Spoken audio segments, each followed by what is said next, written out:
नमस्कार, मी सचिन भोसले आणि तुम्ही बघू शकता की आपण मनालीमध्ये आलेलो आहे. अटल सेतू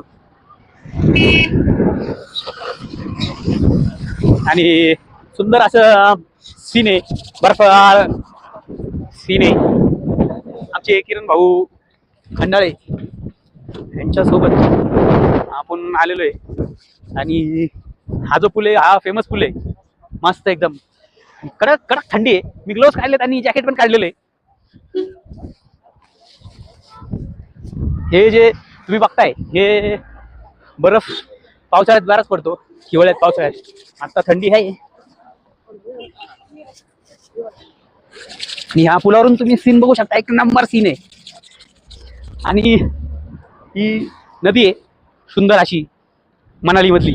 आणि हे सगळं निसर्गरम्य आहे. म्हणजे ह्या वातावरणात आपण एकदम आनंदी सुखी आयुष्य जगू शकता. फुल ऑक्सिजनचं प्रमाण, फुल, नुसता झाडं झाडं झाडं झाडं. सुंदर असं एरिया आहे आमच्या किरण भाऊ सोबत. तर तुम्हाला कसा वाटला हा एरिया मला नक्की सांगा. आणि कोणाला फिरायचं असेल तर मी तुम्हाला गाईड पण करतो. आणि थंडी भरपूर वाजायला लागलेली आहे. आणि अटल सेतू किंवा अटल टनल तुम्ही समोर बघू शकता. बस बस बस बंद